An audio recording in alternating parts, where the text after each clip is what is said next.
afternoon. My name is Dana, and I am the Director of Membership here at the AACD, and I want to thank you all for joining us for the webinar, How Valuations Are Impacted by COVID-19.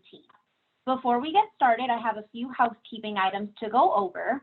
This webinar is being recorded and will be available on the AACD virtual campus in about 48 hours. All participants are on mute and will remain so through the presentation.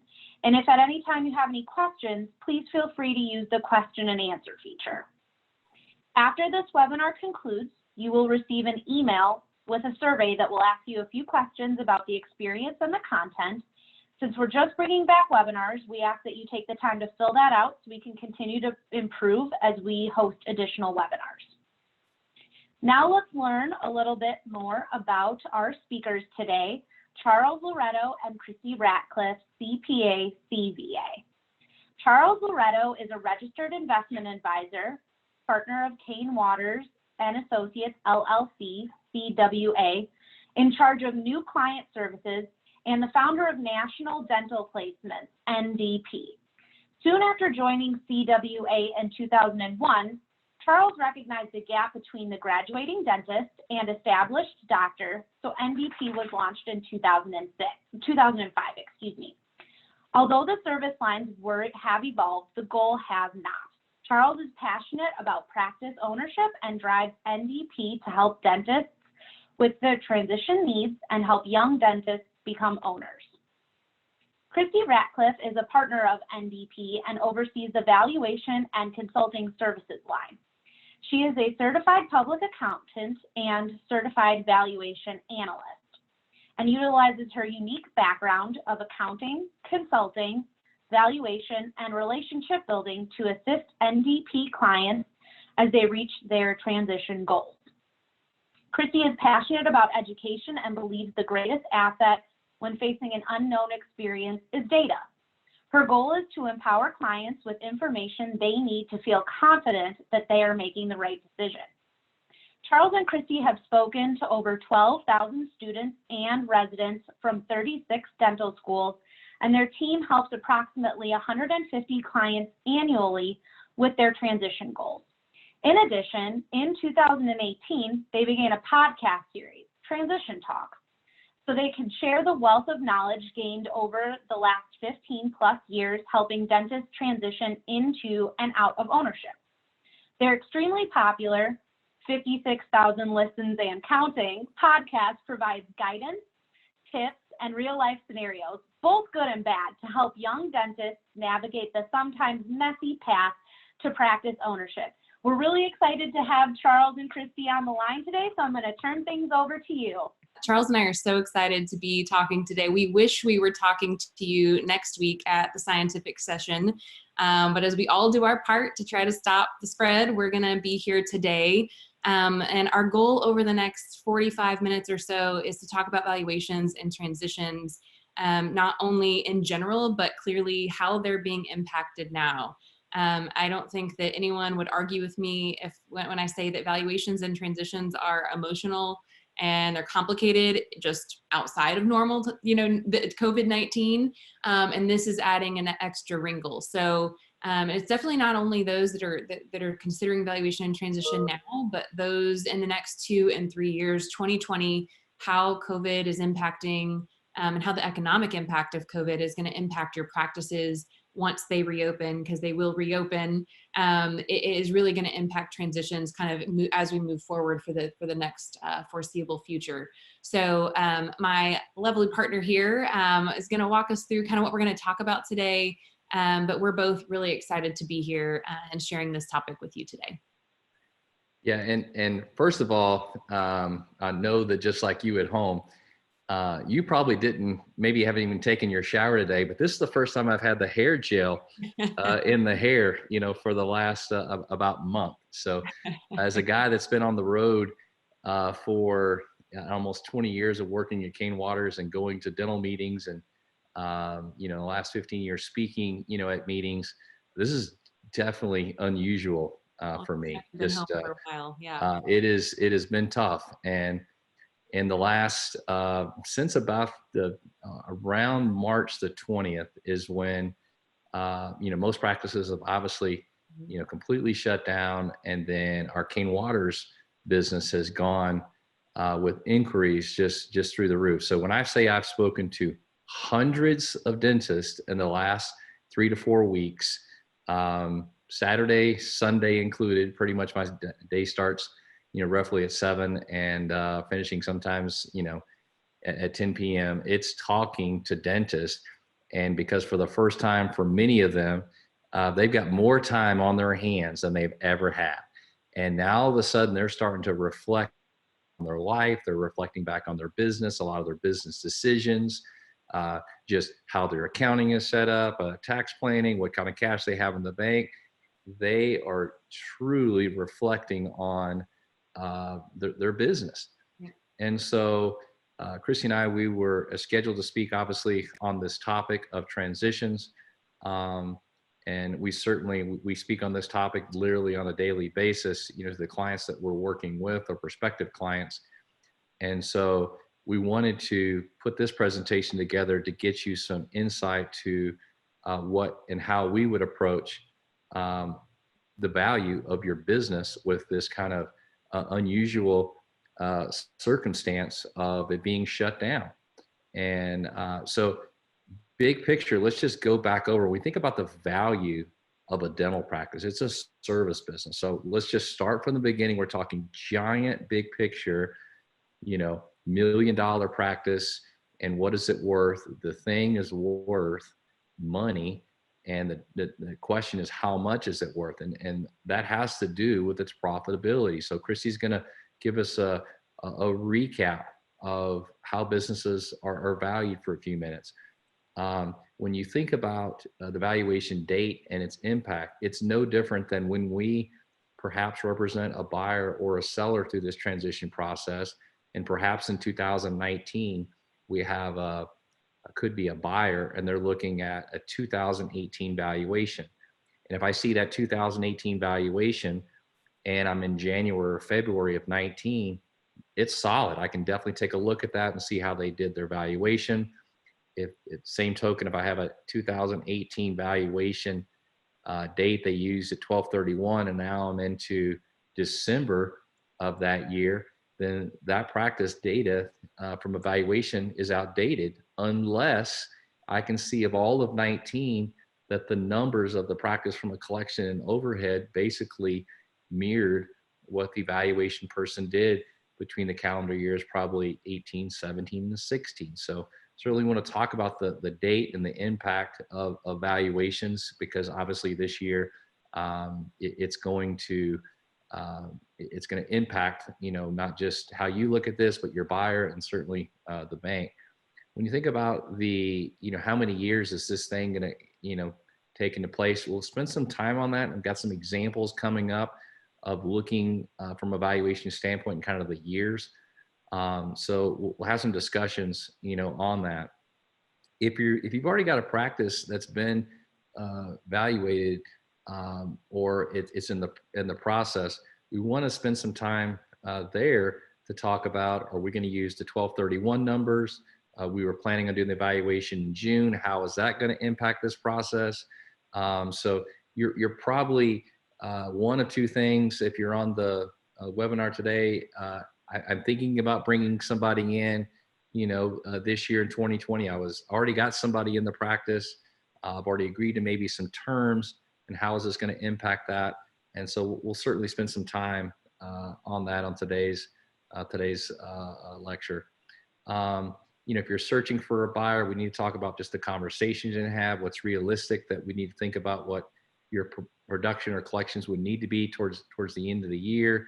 And we'll talk about some of the risk factors that this have. And of course, Christy being the valuation analyst, she'll go into just some of the things that she's doing, for her current CE and what are some of the new requirements are going to be for an accountant, CPA, CVA as they value these businesses. Before we advance and before Christy that you jump in here, I was going to share with the group to the membership that one of the things that I am most excited about with the AACD is that They did invite us to speak last year, and I would say that the reviews were favorable. And they did reach out to try to figure out how that we can communicate with membership and start to figure out a transition plan for all these AACD members, and to figure out how to start creating relationships with these younger members, so that the transition from seller to buyer, kind of stays inside of that AACD, client base or membership. And so we've had I don't even know, Christy, with Dana and some of the presidents, would you say 10 plus calls that we've had with them to discuss just strategies, and we're trying to develop a plan to where we envision and giving ideas to the group of being able to put these buyers and sellers together, at the annual sessions, and be able to have, webinars and continue education throughout the year to develop that plan. And so I'm thankful that they have actually come to us, and we've been able to kind of bounce some ideas off of them, because I know that as you think about your practice, the key, if you own a successful AACD type practice, is you got to find the right person. You got to find the right buyer. And so we want to give you some ideas on the plan, but this idea of joining the young doctor and established doctor together is just super, super excited about. Absolutely. Everyone has to, said it at the beginning, they're complex, they're emotional. You have to find the right person for your practice, and clearly aligning like-minded people is the best way to do that. So we're going to jump into the content today. And I thought, as we were putting this presentation together, I think it's important to always keep in mind just kind of a structure in your head. The various CE that I've been listening to over the last weeks talking about valuation and COVID, almost everyone has talked about going back to the basics. Like, what are valuation standards? What does valuation mean? And so I thought it might be helpful for us just to touch on this, and we'll kind of pull back on a few of these pieces and kind of recall some of these as we move forward through a few examples. But I think it's important to remember that valuation at the end of the day focuses mostly, there's a lot of different approaches, but in our world, in my world, in NDP's world, and most dental practice valuations, valuation focuses on profitability and risk. How profitable is your practice, and what is the risk that a buyer is taking on to buy your practice or buy into your practice? And so one of the big things we do is that normalization of cash flows. We find all the stuff you're running through your practice as a, from an ownership standpoint. Most of those things are tax planning. And we're going to add all of those discretionary and personal back, the additional rent you pay, your CE, your Costco trips, your gas, your, spouse or children's salaries, if they don't work in the practice, all of those things are going to be added back. And then we're looking at how your practice is unique. Where is it, geographically, where is your practice? What type of specialty? Who's your competition? All of those things that might make your dental practice different from your neighbors or from your counterpart across the country.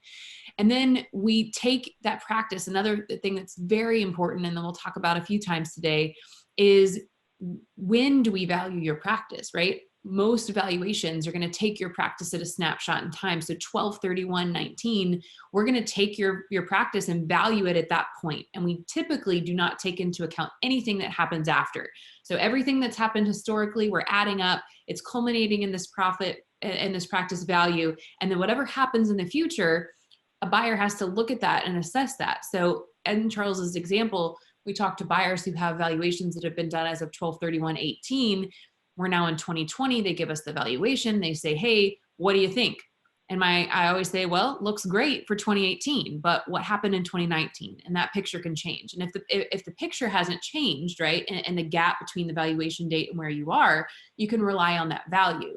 But if too much has changed, or the practice has grown or it's declined, then now we have to do some kind of reconciliation to figure out how that value's changed. With COVID, that clearly plays a big role, right? Because everyone's practice looked dramatically different on 12/31/19 than it did on 3/31/19 and 4/30/19, I'm sorry, 4/30/20, and 3/31/19, and even June and July, your practice is going to look very different.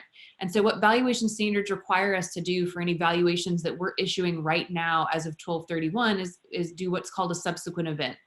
So you get a valuation report and it says, here's the value as of 12/31, here's all the things we took into account, but wait, there's this big thing that happened in between that valuation date and this report date that you as a reader need to understand, and it could have impacted this value. Now, that subsequent event is not only for COVID. That subsequent event paragraph is there when natural disasters happen, Katrina, big floods like we had here in Texas. The doctor maybe has a health issue like a stroke, a tornado happens, whatever the event is that could impact the value, valuation standards require us to have a subsequent event disclosure. And so pretty much from here until probably 2024, there's going to be some kind of disclosure about COVID. But if your valuation date is prior to 3/31/19 and you get your report after, there's going to be some kind of disclosure. So you should just kind of know that. And we'll talk about the difference between what happens if your practice is valued at 12/31/19 or what happens if it's valued in sometime in 2020 here in a minute. We have some examples. Charles, do you have anything to add there? Yeah, a couple of things is number one, when we're looking at the risk of a practice, especially with a cosmetic practice, one of the biggest risks is, can this buyer do the work that you're doing? And so what's amazing, to me, is if you've got this big name in dentistry, I can think of a couple, but you've got these big cosmetic names, and to one, point, it's like you would think that if you go work underneath them and buy their practice, what an honor, what a amazing opportunity. You could buy X name of dentistry and buy his or her practice. But the problem is that person has 20 plus years of clinical experience, and they're standing on stages and doing these amazing, cases and work. And so the risk in that example is the buyer can't just step into their shoes and do that. So when we're looking at these 30 plus, risk factors, one of them is just simply, can they do the work? Not can they do that crown or that veneer or that, surgery, but can they do it at the same level that the senior guy or gal can? And do we have buyers, in this case, patients, lined up, for those procedures? So the biggest thing to me, that when I think about the risk factor for an AACD practice, is always, can the buyer do the work? And we know by working with many Kane Waters clients, AACD members, we've seen your practices and they vary completely. Just because you're AACD doesn't mean you're, got some one hygienist and doing $2 million of collections and, a lab that's at 14% or something. I mean, there's a lot of just traditional Crown and Bridge practices that are AACD members. So my comment there about risk is always too about, can they do the work? The second thing that I think is important is when you're talking about valuations, you've got it bold there, is typically do not take into account future events. So, one of the things I think is always interesting is I'll get somebody on the phone and say, well, Charles, I've got this, $1 million practice. And, look, I'm referring out ortho, I'm referring out perio, I'm referring out, surgery and endo. And so this practice has this huge opportunity, that it's going to be able to grow. And so therefore it's worth more. And perhaps the selling doctor is saying that, perhaps the valuation guy is saying that, working in their corner. And so it's quite interesting to me that people kind of pick and choose when they want to take a look at some of these things, and just say that they want to basically not look at one of the risk factors, or they only want to look at one and not the other 29, or they just want to maybe look at the last year, out of the valuation, not look to see what happened. And so, yeah, I guess that should also say we do not take into future events or future opportunity, because we yes. don't value future opportunity. Yeah. Yes. That's Now, what, certainly when you're doing due diligence in these practices, you want to be able to see that opportunity. And I think, and we've got some slides, I know I've got some thoughts there with some of the opportunity as we deal with this. I think at any time there's a crisis, I think there's an opportunity. It's just a matter of who's going to take advantage of it. And so I'm going to share a couple of stories just with some people today that I spoke with, but I'll allow you just to keep moving on, Ms. Radcliffe. Absolutely. So, and the last thing, so valuation date, profitability, risk, all of those things are going to be subject and part of your valuation. Another thing that you kind of touched on, Charles, is we're going to look at 2 to 4 years of historical data. Okay. So that is important, right? And for most valuations right now, even without COVID, our valuation date would be 12/31/19. But at a certain point in the year, we generally have enough to start using 2020 information. Okay. And so normally if your sale, let's say you were planning a transition for January of 2021, most evaluation analysts would probably use some date around June of 2020 for your valuation date. That's just not going to be possible, right? With COVID, most practices are going to look the worst than they've ever looked on June 30th of 2020.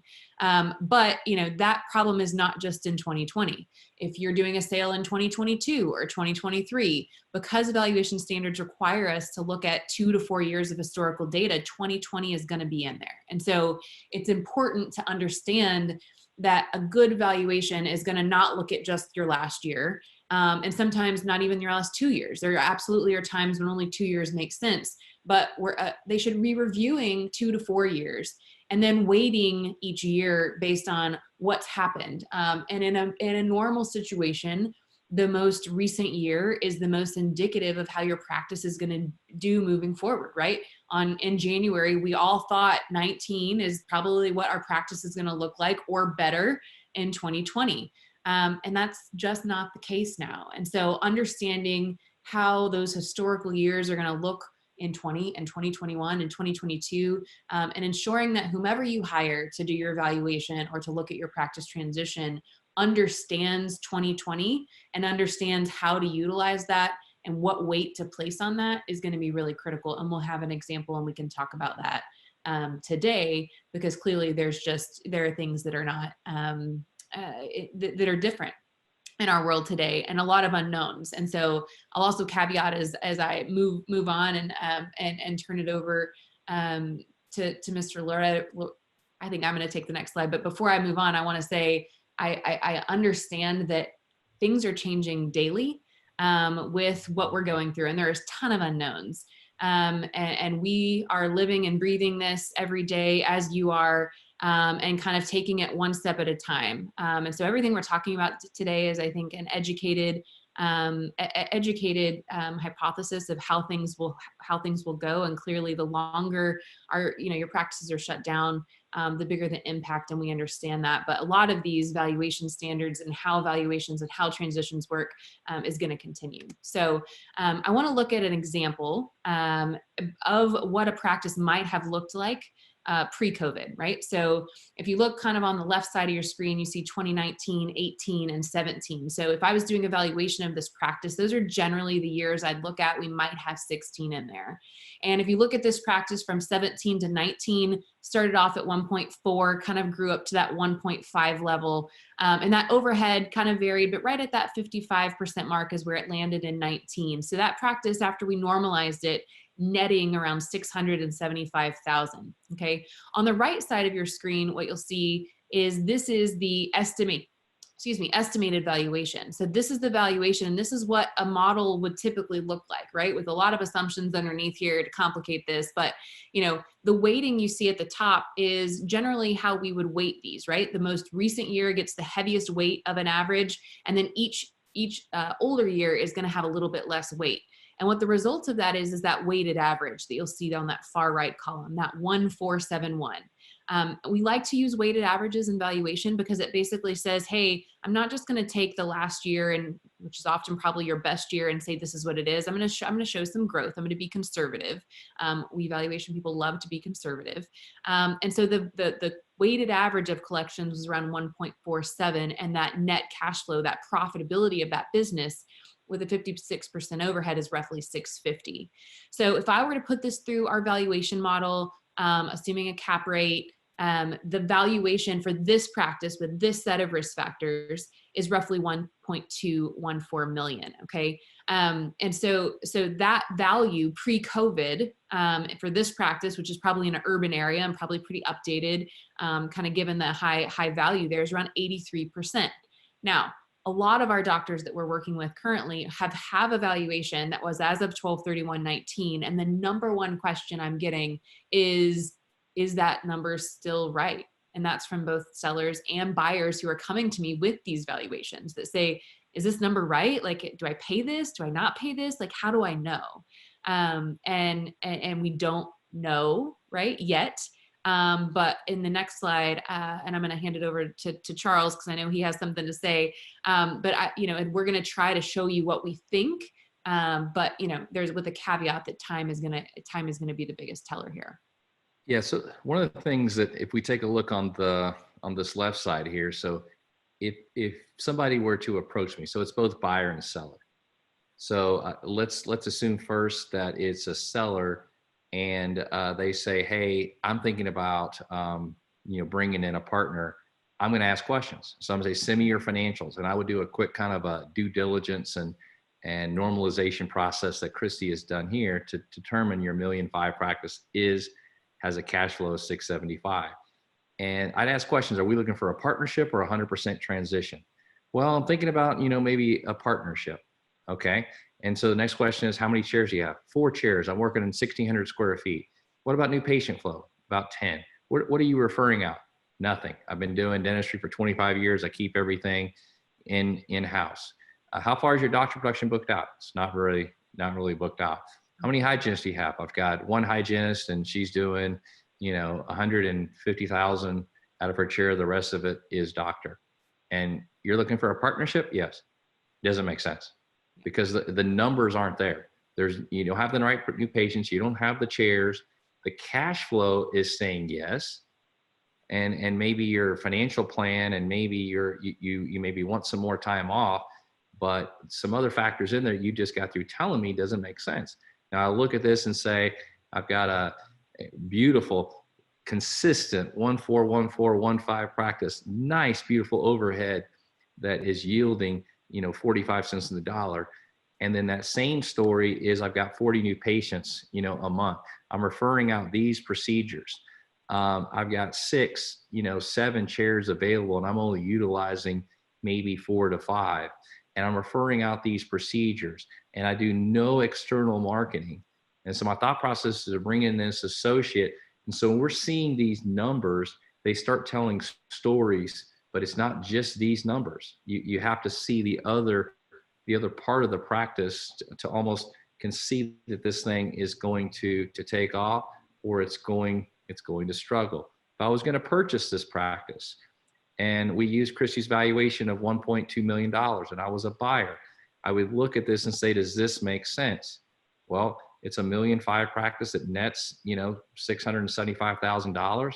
If I went to the bank and I borrowed $1.2 million, then the bank is going to give me the money, assuming that I can do the work, assuming I got some cash in the bank. Because after I pay the bank, me, the investor, if I buy your practice, if I'm the buyer and you're the seller, I'm going to make over $500,000 a year after debt. So this tells me from a transition standpoint, like one of 3 stories: beautiful practice, and it tells me based on my answers of chairs and new patient flow and active patient, it would tell me the things of, this is what you want to do. I can see it. And then maybe a young person, D4, trying to buy this practice that just graduated dental school, of course they can't do the work. Of course they don't have the money. And of course they would maybe be able to do all these procedures. And so this practice is what we love to see, because it's telling us that we're ready, but we do have to ask more questions with regards to what your transition goals are.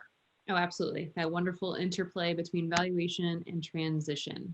So, I think it's important to say, and I'm going to turn this over to you to kind of explain this, but, what we have to do if you are looking, and this is really focused on people who are either looking to have a transition early in 2021 or sometime in 2020, right?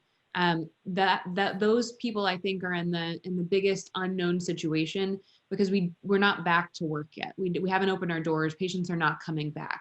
So we have to make some educated assumptions now, and then we have to see how those play out after our doors are open. And so what we did, and what we would encourage everyone to do, is to kind of understand and have goals and be proactive, and kind of when your doors reopen, whatever that is, and we've made some assumptions here, how are we getting patients back in the chair? How are we getting production back up? And if you have a buyer or are a seller who are looking to do a transition, communication with that other party, and proving out that this, I know I had that valuation, and I know we've been closed, but look at what is happening in this practice. So Charles, you want to walk us through this slide? Yeah. So again, top slide, I love it. Got that consistency that we just showed before. And then the question that you would have as the investor, the question I think that the banks are going to have is, okay, yeah, Christy, the $1.2 million number, that's fine. And I'm good with that, but we don't know what, really, 2020 is going to bring. Yep. And so we just took this $1.5 million practice. We left the fixed costs and direct costs, and we just started playing around with, hey, in that scenario, we were bringing in about $125 a month from a collection number. And so we had January and February consistent, somewhere around the middle of March that, pretty much dentistry came to a stop. And for the most part, we've got practices that are not seeing any patients, some small emergencies, but we just assumed no collections between the months of April and May and the half month, just to show you what this would look like. We assume that, and I think these are huge assumptions. We have no idea what guidelines the ADA is going to have. We got no idea what the governors are going to say to come, that open business, and then the ADA says this, and just even what is right that, you're going to have to do. What are those conditions? We are just literally guessing. We have no idea what those 70-year-old patients, are they going to truly just show up for their hygiene appointments again? 80-year-old, are they going to show up? We don't know. I mean, I know for a fact that I haven't seen, my mother-in-law in a month because she doesn't feel comfortable. She has literally not left her house in 30 days. And so, and I don't blame her, I don't know how this is all going to impact our world, because your world is my world. But we made some assumptions. We said that the practice would be, 50% of collections. And then we said maybe 75% of collections over the next couple of months. And so we took this $1 million business and basically, we estimate that it does $1 million. Could do more, could be less, but we have to start with some assumptions just so you can see what our thought process is.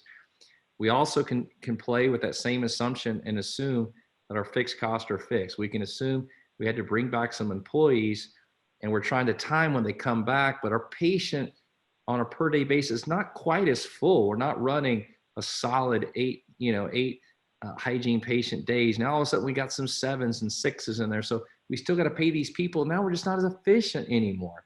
So our overhead starts to increase. And so in this example on the bottom left, we're saying that the same practice that did $1.5 million could potentially go down to $1.025 million, $1.1 million. We're saying also potential that our overhead is going to go up, and all of a sudden we're not netting 675, but we're netting in the range of that 350 to 400. And so now as an investor, okay, so as an investor, you got to think, does this make sense? The value of the business that Christy said, working with the seller, said that it was 1.2 million.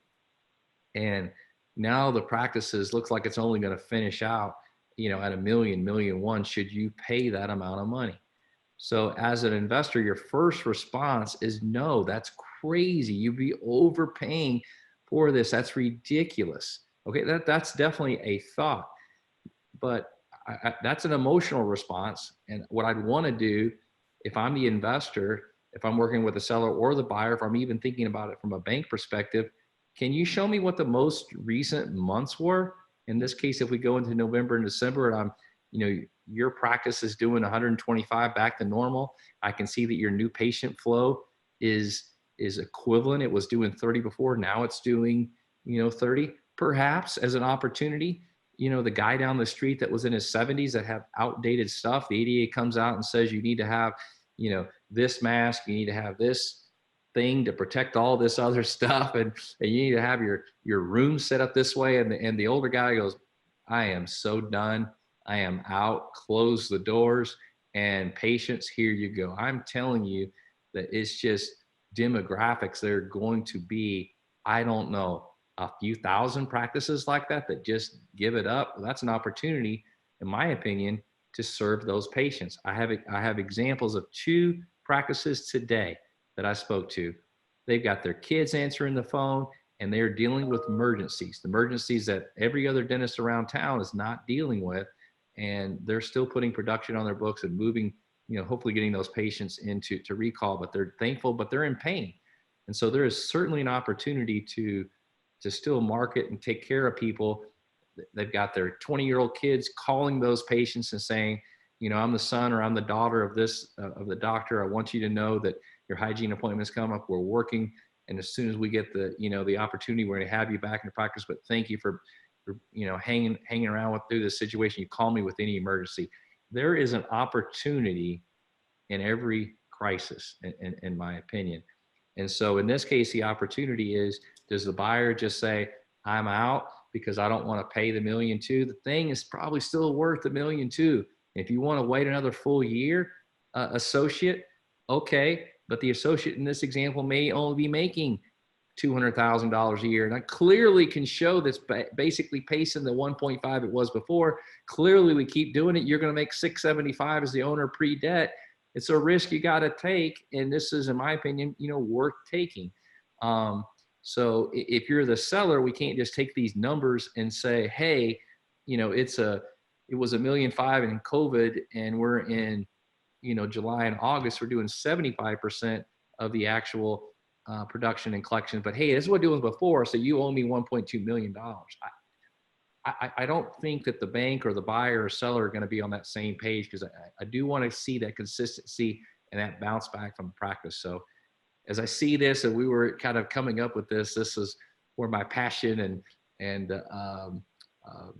pulse started jumping. Like you can kind of see both sides. And the fun part about what we do is to steer people down this road. Absolutely. Yeah. And I think, and we're going to, I have a comparison here because I think it's important. I think there's still people who would say, well, what would it value at? And just like in the slide where we're talking about the growth and kind of the buildup of the production, if I'm a buyer, I want to see that. And so like the people you spoke with today who are calling the patients, the quicker we can see that schedules are being full and we can see the gradual growth. It doesn't have to be at 85% by September, but we just need to see the buildup and the growth. And we'll talk in a little bit about some other transitions. But if we take this practice, I want to kind of wrap this up so we can get into more transition pieces. If I take this practice and I say, okay, great. What would this practice value at? And what are some options here? I think it's important that whomever you hire to do a valuation, and you may have to get this valuation. Let's say you had one as of 12/31/19 and your buyer is saying, I want to see another one, right? Or you're just trying to validate or understand, or maybe you didn't have one before, but you're trying to just understand kind of what the impact of 2020 is going to be. I think it's important that you understand the weighting that we talked about earlier and the time period we're looking at. Any valuation moving forward is going to have 2020 be part of it. We can't just pretend 2020 didn't exist. It existed. But what we can do is place less weight on it. So on the left side of your screen, this is what a traditional weighting would look like in a normal world, right? We put the most weight on the most recent year. 1,025,000 is what we did in 2020. And you can see, if you kind of go to the bottom of that table, 755. Your practice that was pre-COVID valued at 1.2. And now because of the dramatic change in your collections and the weight that we're continuing to put the full weight on 2020, your value went from 1.2 to 755. That is huge. Okay. On the right, we have a post-COVID valuation, but now we've basically said, you know what, 2020 is not representative of the future. We're going to still weight it, right? But we're going to actually only weight it a 0.5. We're going to weight 19 the heaviest and then 18 a little less than 19. And when we do that, even with the decreased collections, now our valuation, assuming everything else is equal, is 1.1. Okay, so now 1.2 compared to 1.1. Now, for most of you who go back full throttle, continuing to get patients in, and you're seeing the buildup we just saw on that previous screen, I think the weighting on the right is going to make the most sense for you. There will be practices where the left and weighting 2020 the most heavily might make the most sense.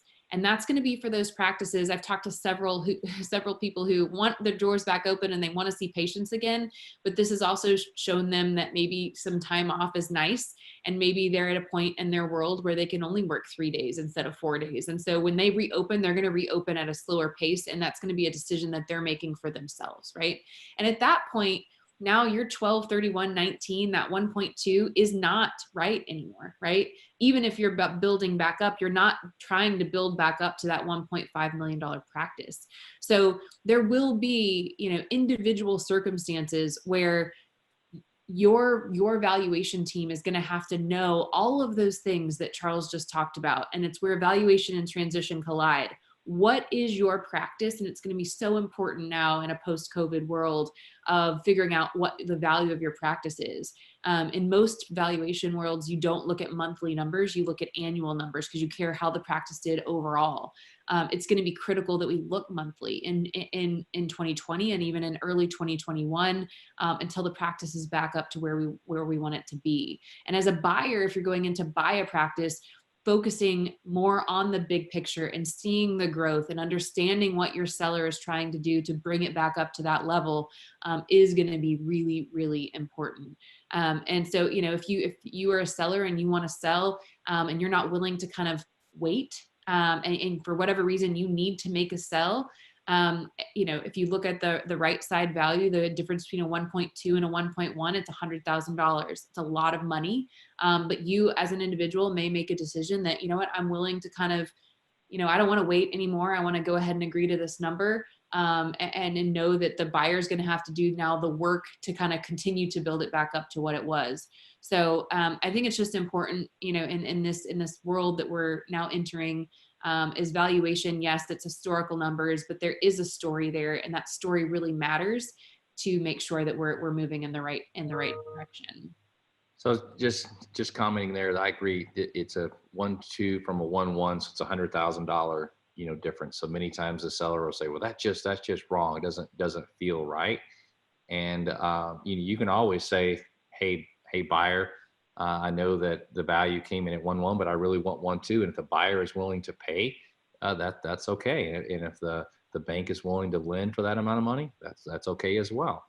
And if the buyer is looking at this and maybe it's going to be a partnership, I mean, yes, maybe it's $100,000 higher on the value, but the reality is it's really only 50,000 because we're actually going to be only purchasing half the practice, and we're getting write that off as well. So there's just a lot of emotion that goes into practice valuations and partnerships already, and then you throw this whole COVID out for 3 months kind of thing. The key thing I cannot stress enough is just basically going back to be able to see, are we back on the same kind of numbers and track that we were before? You mentioned like a Harvey type example that we had here in Texas. Well, if Harvey came and took the business from $1 million to $1.5 million, it literally washed away the patients as well. To the patients were left, and we don't have any patients, and we just consistently are on. We're not doing 125 a month. We're doing 80 a month, and it's consistent. Then my value has gone down from now I'm going to put the weight on the $1 million at a 3 and not a 0.5 because I'm not bouncing back. Mm-hmm. So that weight that Christy was referring to is certainly looking, at the risk factor as well. Did we bounce back or not? Yeah, and I think and I think that leads right into kind of the next topic and kind of this what we want to talk about is if you're going through a transition right now, and most of the time value equals price when they're done at the same time. But the further your valuation gets from when you do a transition, I think the bigger oftentimes the gap between value and price are. So a lot of people think those terms are synonymous, but ultimately whatever price two people can agree to, that is the value of something, right? And so in a time when there's maybe unknown factors or future factors that are playing into it, or there's, who's buying it versus who's selling it, there are times when those two numbers aren't the same. And I think this situation, anyone who's in a transition or about to do a value, about to enter into a sale, those two numbers might not be the same right now. But what matters, right, are the terms of your transition and the terms of of what makes your sale different, and your buyer and seller, and kind of the uniqueness of each opportunity, because there is no box when we talk about post-COVID transitions in the next coming years. Every practice is going to be a little bit different, and where you are geographically, a practice in New York is going to be very different from a practice in Indiana, or an area maybe that wasn't as impacted by COVID. The types of production that you do, partnership or walk away. If I'm entering a partnership, I'm probably in the practice. And so as an associate, I know the practice, I can see people coming back. There's probably a relationship there that you and the seller, you and the buyer have, versus I'm in a walk away, and I'm going to be buying a practice, and the seller is, going to hand me the keys, maybe a very short transition. Clearly more risk in that in general. And then now there's more risk in that because we're coming off of this time where the seller has not been in the practice, patients have not been coming through the door. And so maybe a delay of the close, or kind of at least understanding that that's a risk, is really important for both parties to kind of acknowledge and figure out, do those factors need to adjust this value that I have now, even if I'm building back up appropriately. Yeah, and keep in mind, you can put a value on something, but again, just the two parties have to agree to it. So that, for example, I spoke to a young man in Tennessee yesterday, and he's going to purchase a practice east of where he is. And first question I like, to ask is always, does your, in this case was male, does your wife like that city? And they kind of both giggled and yes. And this particular practice was 800 collections, and it netted 300. And I'm looking at the tax returns. I can see that that's what the business is netting. They agreed upon a price of $300,000, and they're going to close in October. And this particular doctor, he's just going to retire. So he's not going to come back post COVID. He's just not.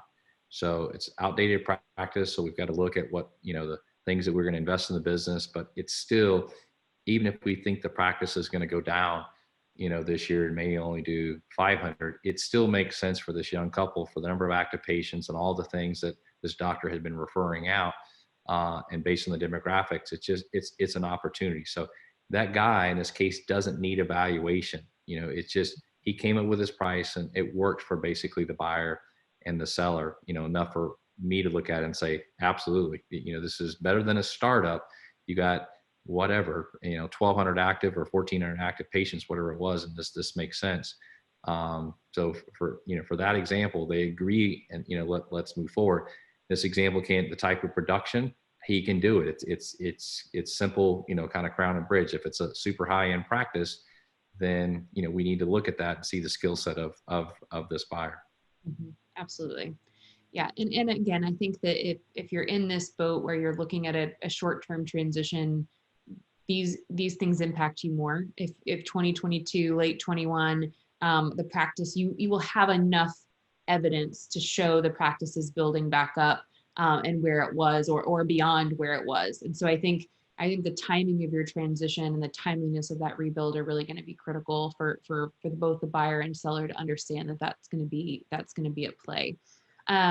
We've talked a lot about unknowns and kind of what is there. We have about 10 more minutes. I want to spend some time on all of these unknowns as you contemplate a transition. If you're listening in because you're planning for a transition and you think, oh man, great, this is like the perfect time to be starting this process. What's going to happen?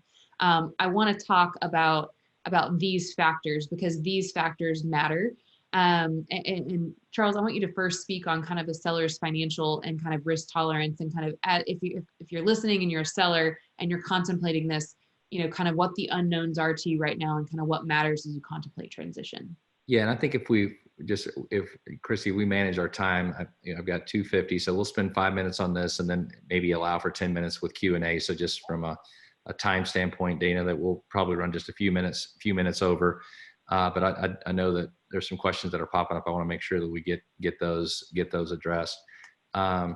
So, in the end, when we I always like to have a first call with the selling doctor to figure out what their financial situation is. And so I'm always asking the question is, can you afford to do this? If you tell me your financial plan is set, you tell me you've got $3-4 million put away, you tell me that you got a $2 million business, and you're going to get $1.5 million or something, $1.6 million for the business, and you put that in your pile, and you're going to be able to afford just to ride off on the sunset, then absolutely, let's move forward. And maybe let's don't get caught up on the value went down a little bit because you had a bad COVID 2020 year. So it's always first, I need to start off with and that's really where kind of Kane Waters is, what their niche is really just looking at the overall health of the practice and health of the person's financial plan.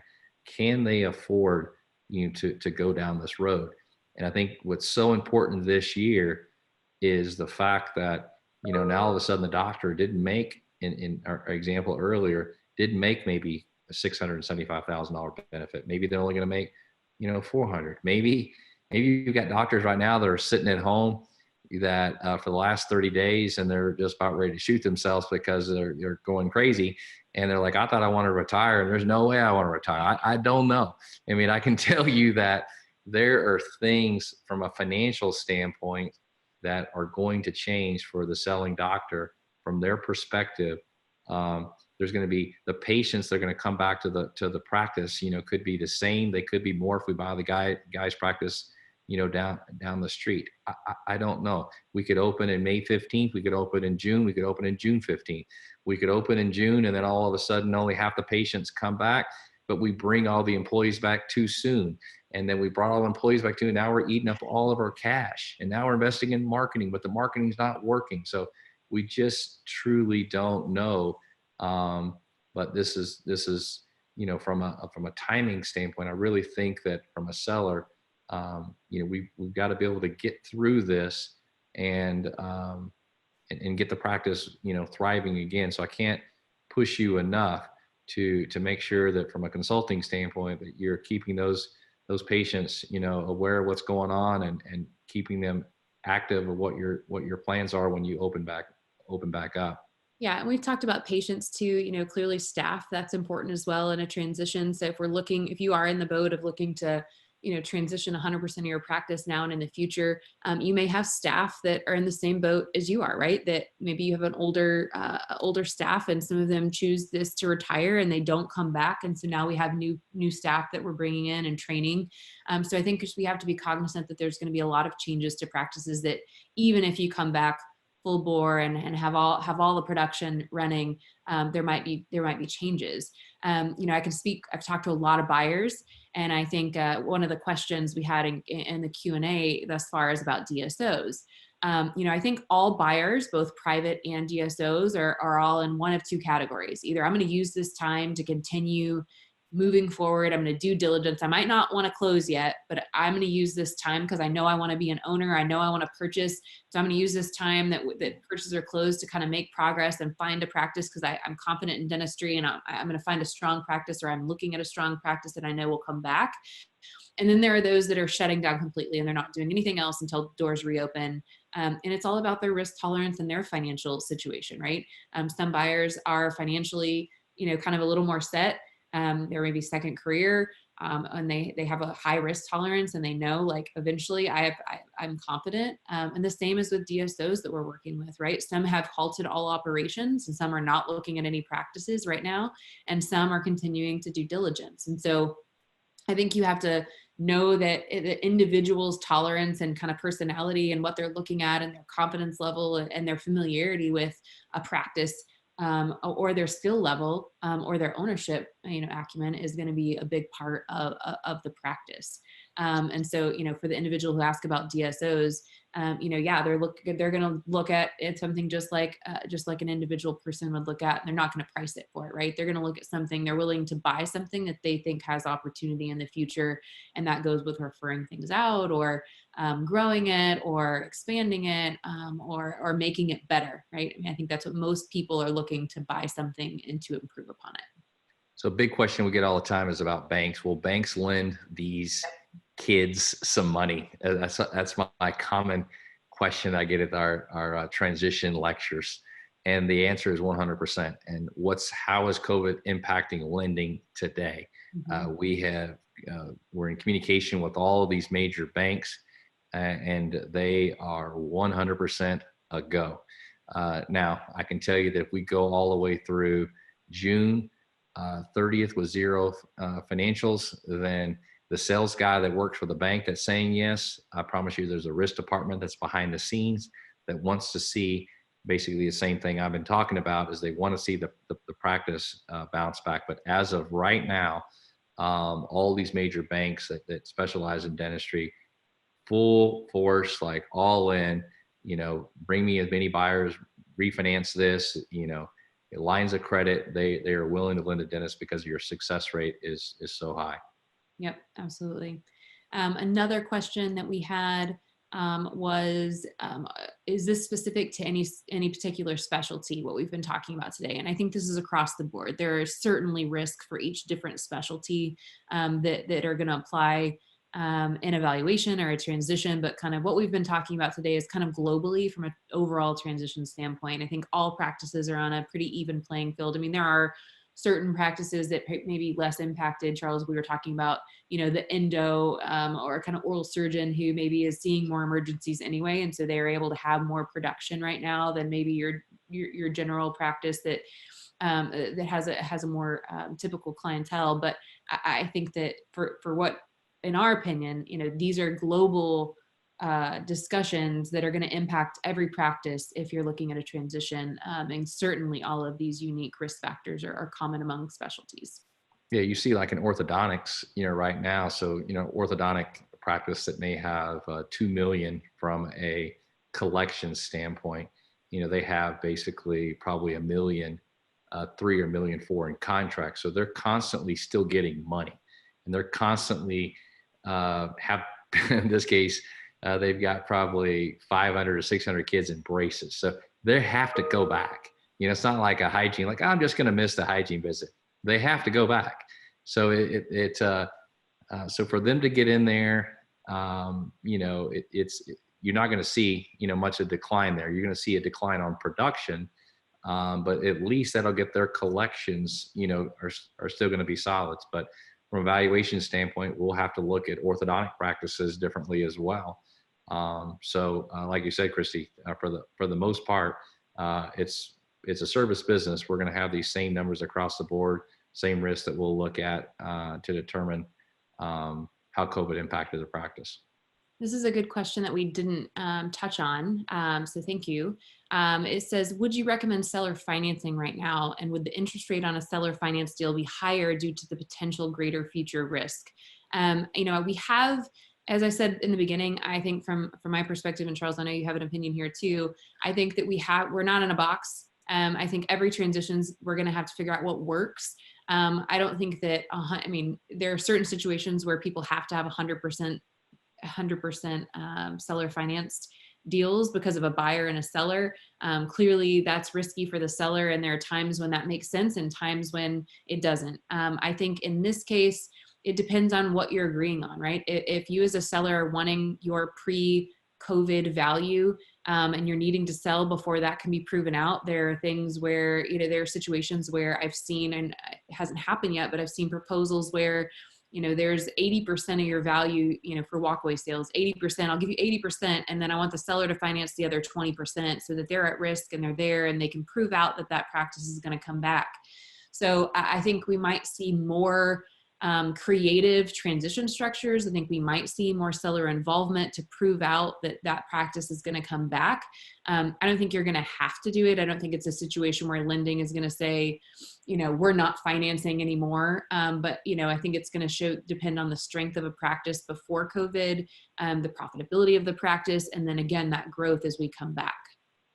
Yeah. So in general, when you put my Kane Waters hat on, the advisor is going to tell you not to do seller finance. It's just too much risk. Even if it's a 6% rate of return versus, the banks right now are lending at about, 3.25%, 3%. So I think you can do better than 3. But if you sit there and take your $1 million practice and you get 800,000, are you really going to take your life's work over a 10-year amortization period to make 3 or 4% to somebody, and you move from Illinois to Florida or something, and then they mess something up and, you let your license lapse or something, and now you're in your 70s and you got to go back? I mean, no.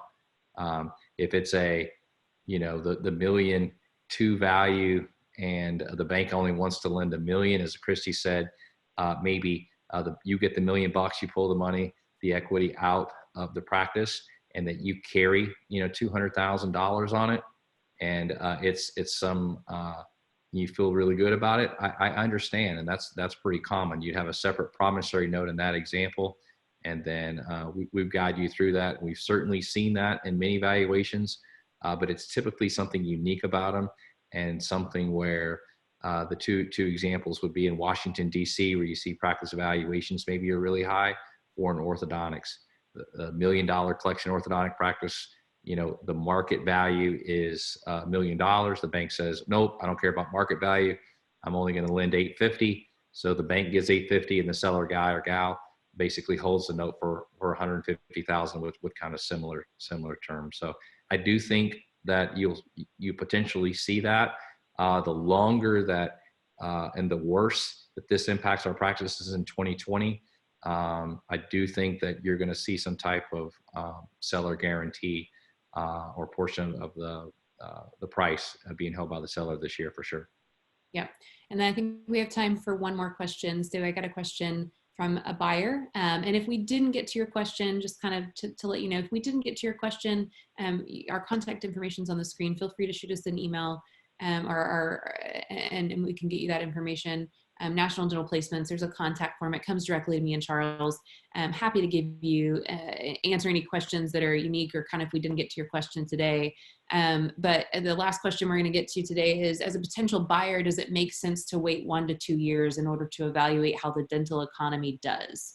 I think, my opinion, generally the faster you can get to ownership, the better. I do think this is a unique time. I think there are, it's going to very much depend on the practice that you're looking to buy, very much depend on your financial situation, and kind of how secure you are right now. We definitely understand the impact that this is having on practice owners as they sit today. I think there's a lot of nuances to that. I don't think that we can make a general wait 1 more year and here's what it's going to look like, because as I said, we're working with a lot of buyers who are buying some really great practices right now, and they're confident in those, but they themselves have come to that decision. I think that people are still going to need dentists. We're still going to go. I think it's going to come back. It's just timing of when that comes back. And like Charles alluded to earlier, I think there's opportunity with enough diligence and looking at it from the right perspective. Yeah. So my opinion there is, look, if you're a dentist and you're an associate dentist, and we have round 2 of COVID, you're unemployed. You have no money, so you're at risk either way with this health crisis, period. I'd rather be at risk as an owner than as a unemployed individual. Okay. If you're the associate, you're right now, and you were working at corporate or whoever else, when it goes back, if you're the associate, I promise you, you're the last person to get production, because you're not needed. The first person that's going to get the production is the doctor and the owner. And even if it's emergencies and it's enough to make that practice to continue, you're going to be the one. And so you can either be the associate and be at risk, or you're going to be the owner at risk. I just think you have a way more upside, more money, equity in the business, control your tax planning, control your pension planning, your future, because you're the owner. I mean, you have to understand that, because you're at risk either way. And if I was to put a hat on, I'm pretty sure that if we have another round of COVID again, then what's going to happen is we're going to be better prepared. We're going to have the equipment needed and the mask and everything else in these dental operatories that we are accepting this as the new norm. And best guess is we'll be ready. And maybe we're not hitting 100%, numbers like we were hitting before. But, I do think that if I'm putting a crystal ball, it seems like you as small business owner dentists are going to figure this out. You have no choice but to figure it out. And I know, Dana, as you pop back on, I remember us talking about that any of the questions that we did not get addressed, that we'll have those written out. And so I want to make sure that we have those written out and we get some type of response. And so perhaps as this presentation is available to the membership. We can have those additional questions just basically written out so everyone can see those, and then us to respond. And so perhaps we can send that as additional attachment. Absolutely. Definitely. That sounds great. Thank you so much, Christy and Charles, for sharing such valuable information during this unprecedented time. To our participants who are still on the line, thank you for attending, and look for that follow-up communication from the AACD regarding when the recording is available, and also that survey about this webinar. Everybody have a great afternoon. Thank you for attending. Thank you. Thanks, so Dana, for much. hosting. Appreciate it. See you, Christy. Bye-bye.